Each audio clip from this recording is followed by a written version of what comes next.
The deep dive के एक और नए और बेहद दिलचस्प सफर में हम सबका स्वागत है।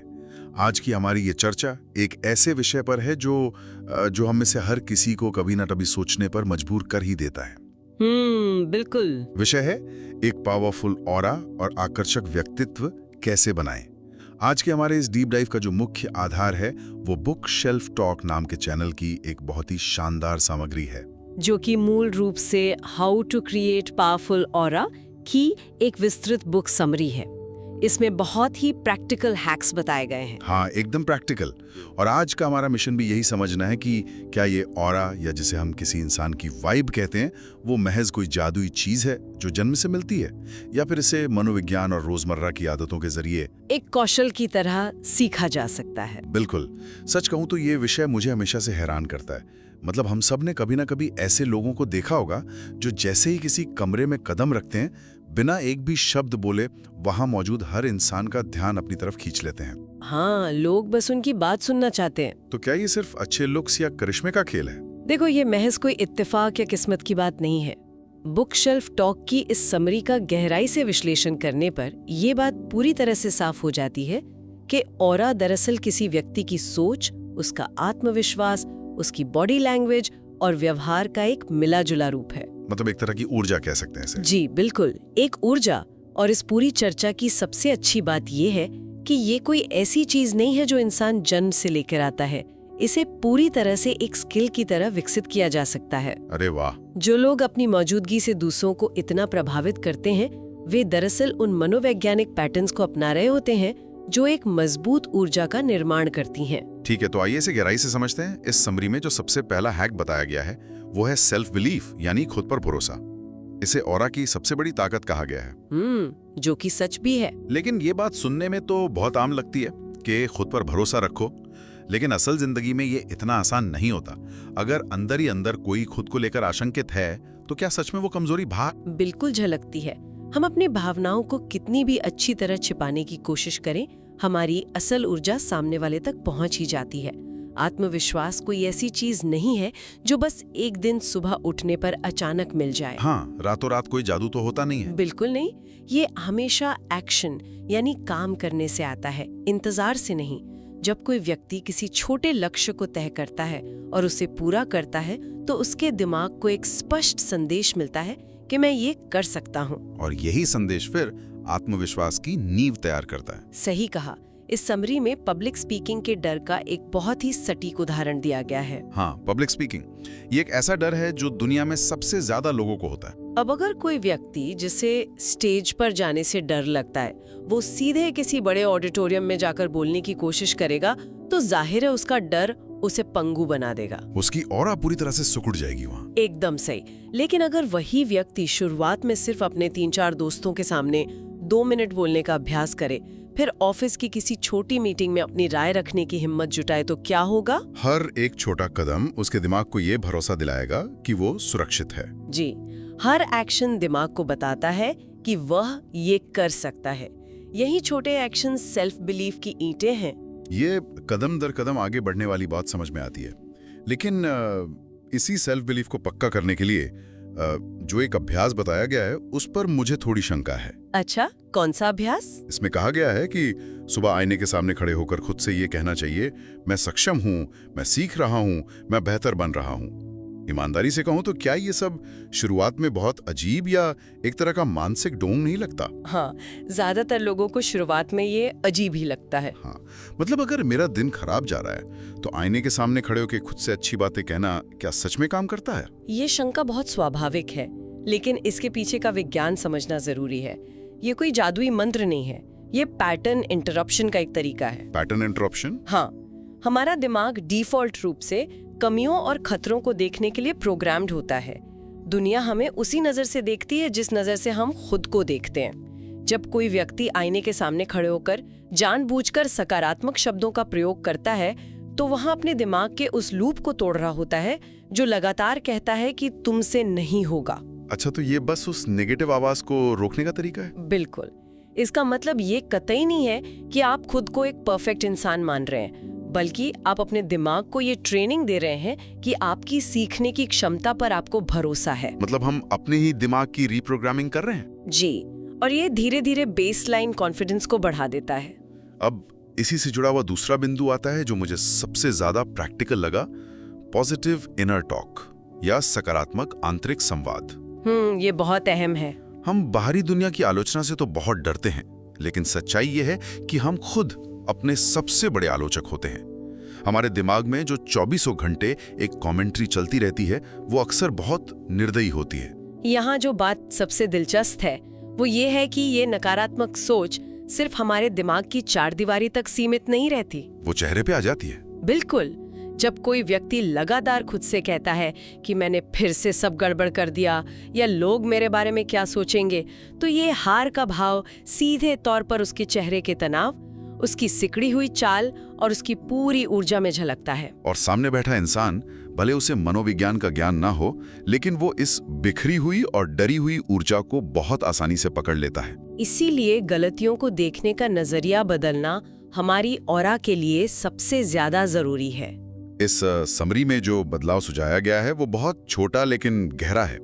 मैं हमेशा गड़बड़ कर देता हूं कहने की जगह अगर कोई ये कहे कि इस बार गलती हुई लेकिन मैं अगली बार बेहतर करूंगा, तो ये पूरा खेल ही पलट देता है। क्योंकि पहला वाक्य इंसान को एक असहाय व्यक्ति बना देता है, जबकि दूसरा वाक्य उसे कंट्रोल वापस देता है और आगे बढ़ने की प्रेरणा देता है। एकदम सही। और इसी आदत को पक्का करने के लिए बुक शेल्फ टॉक की समरी में एक बहुत ही कारगर 7 दिन का चैलेंज दिया गया है। हाँ, मैंने पढ़ा वो। इस अभ्यास में अगले 7 दिनों तक सिर्फ इस बात पर नजर रखनी है कि हम अपने बारे में किस तरह के शब्दों का इस्तेमाल कर रहे हैं। जैसे ही दिमाग में कोई खुद को नीचा दिखाने वाला विचार आए, उसे वहीं रोककर एक सकारात्मक सीखने वाले विचार में बदल देना है। क्योंकि हमारा दिमाग एक बहुत ही वफादार नौकर की तरह है, वो उसी बात को सच मानने लगता है जो वो बार बार सुनता है। बिल्कुल। इसीलिए सलाह दी जाती है कि खुद के साथ बिल्कुल वैसे ही पेश आना चाहिए जैसे हम अपने किसी बहुत करीबी दोस्त के साथ पेश आते हैं। यार, ये बात सुनने में बहुत अच्छी लगती है, लेकिन जब असल जिंदगी में कोई बड़ा प्रोजेक्ट खराब हो जाता है या कोई बड़ी गलती हो जाती है, तब अचानक से खुद को दोस्त की तरह ट्रीट करना बहुत मुश्किल होता है। हाँ, उस वक्त तो खुद पे गुस्सा ही आता है ना। बिल्कुल। यह सच है कि ये मुश्किल है और इसीलिए इसे एक चैलेंज कहा गया है। जब हम किसी दोस्त को गलती करते हुए देखते हैं तो हम उसे डांटते नहीं हैं, बल्कि यह कहते हैं कि कोई बात नहीं, इसे ठीक किया जा सकता है। सही बात है। खुद के प्रति एक करुणा दिखाना हमारी ऊर्जा को तुरंत एक नकारात्मक स्थिति से निकालकर एक शांत और रचनात्मक स्थिति में ले आता है, और यही शांत ऊर्जा एक पावरफुल ऑरा की निशानी है। तो ये तो हो गई दिमाग के अंदर की बात और विचारों की दिशा बदलने की बात। लेकिन जो लोग बहुत शांत होते हैं, किसी पार्टी या मीटिंग में सबसे कम बोलते हैं, फिर भी उनकी प्रेजेंस कमाल की होती है, वो क्या करते हैं? यहीं पर चर्चा का तीसरा बिंदु आता है, वर्तमान की ताकत यानी प्रेजेंस और माइंडफुलनेस। हम सब जानते हैं कि माइंडफुलनेस क्या है, लेकिन ये हमारी ऑरा को कैसे प्रभावित करती है? ये बहुत ही शानदार सवाल है। उन शांत लोगों की ऑरा का राज ही यह है कि वे वर्तमान क्षण में पूरी तरह से मौजूद होते हैं। ज्यादातर लोगों की ऊर्जा इसलिए बिखरी रहती है क्योंकि वे शारीरिक रूप से तो आपके सामने बैठे होते हैं, लेकिन मानसिक रूप से या तो अतीत की किसी घटना को लेकर पछता रहे होते हैं या भविष्य की चिंता में उलझे रहते हैं।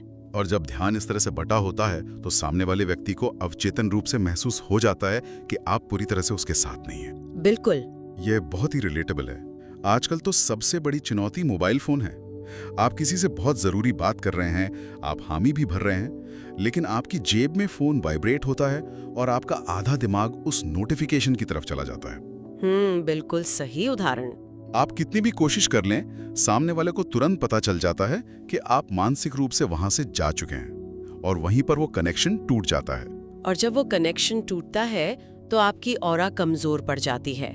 माइंडफुलनेस का सीधा सा अर्थ ये है कि जब आप किसी के साथ हैं तो 100% वहीं रहें। इस समरी में प्रेजेंस को विकसित करने के लिए ध्यान का बहुत ही सरल तरीका बताया गया है। हाँ, रोज 10-15 मिनट का समय निकालकर अपनी सांसों पर ध्यान केंद्रित करना।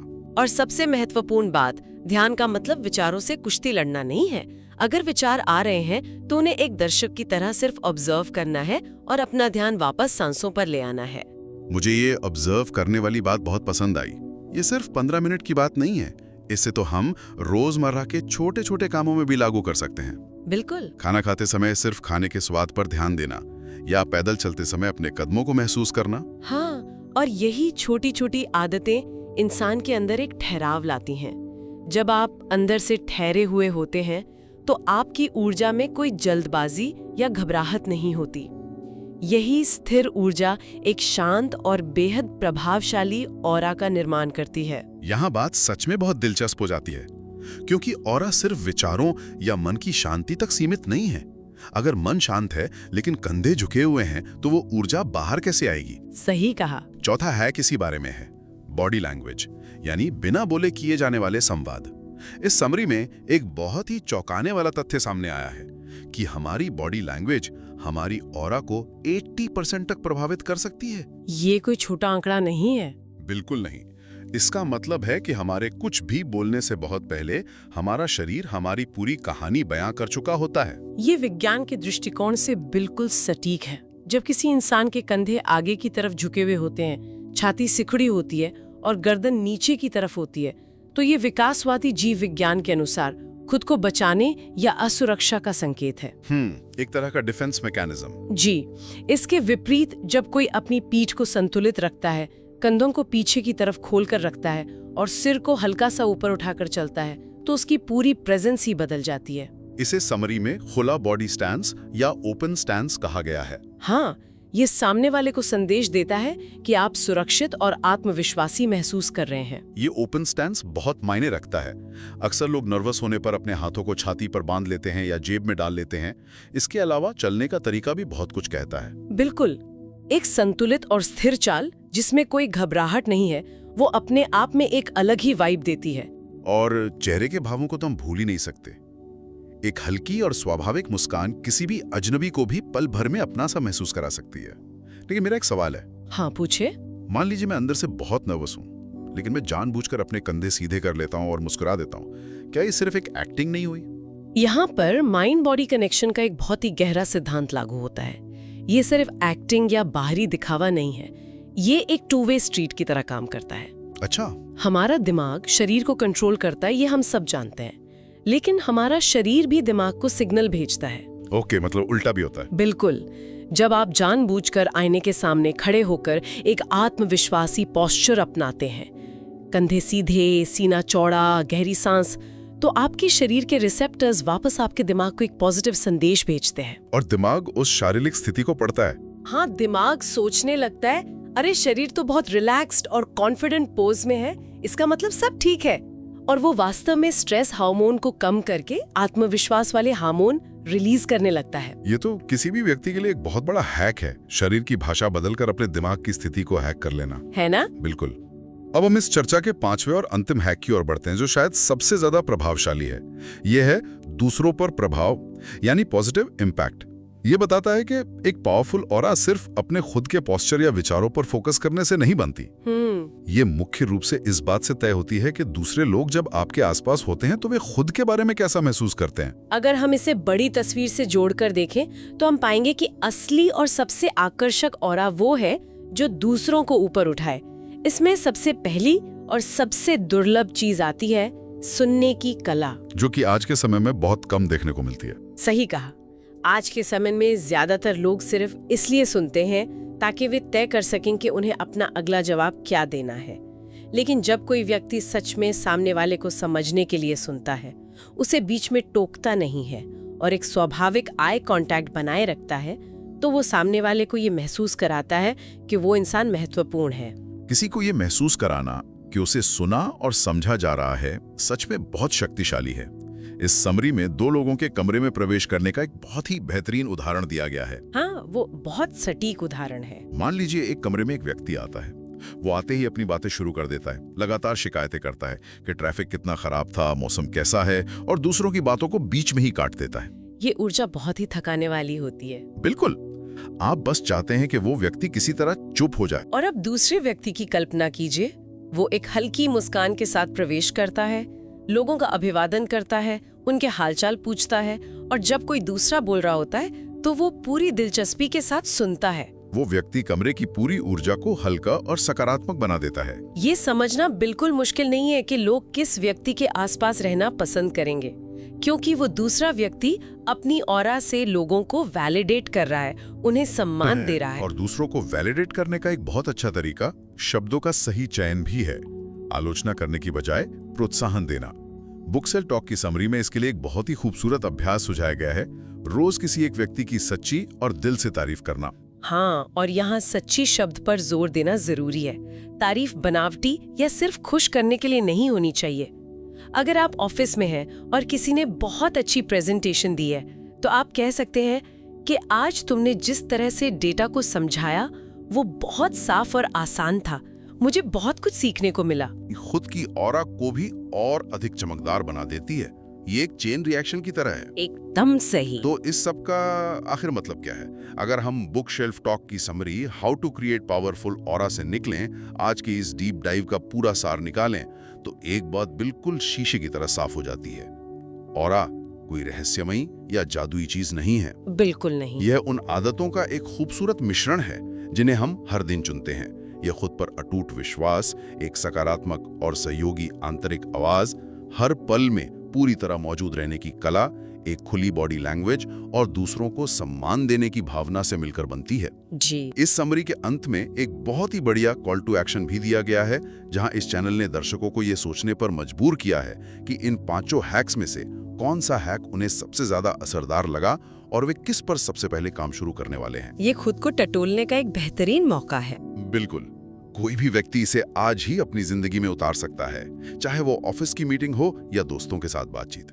इन सब बातों पर गहराई से विचार करने के बाद इससे एक अहम सवाल उठता है। कैसा सवाल? हमने ये तो बहुत अच्छी तरह समझ लिया कि हमारी ऑरा मुख्य रूप से हमारी बाहरी आदतों, हमारे विचारों और इस बात से तय होती है कि हम दूसरों को कैसा महसूस कराते हैं। लेकिन जरा सोचिए, जब हम पूरी तरह से अकेले होते हैं, जब कमरे में कोई और नहीं होता जिसे हमें प्रभावित करना हो या जिसकी बातें हमें सुननी हो, तब हमारी ऑरा का क्या होता है?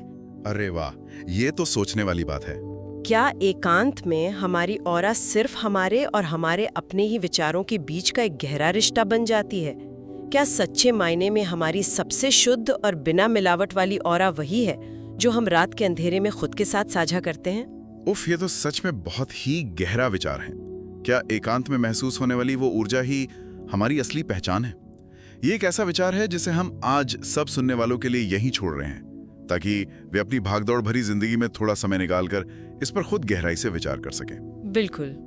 आज के इस चर्चा में हमारे साथ जुड़ने और इस शानदार विषय की इतनी परतों को खोलने के लिए सभी का बहुत बहुत धन्यवाद। द डीप डाइव के इस सफर को हम यहीं विराम देते हैं। एक नए विचार उत्तेजक और दिलचस्प विषय के साथ फिर से मुलाकात होगी। तब तक के लिए खुद पर काम करते रहिए, अपनी आंतरिक आवाज को अपना दोस्त बनाइए और अपनी ऊर्जा को सकारात्मक बनाए रखिए।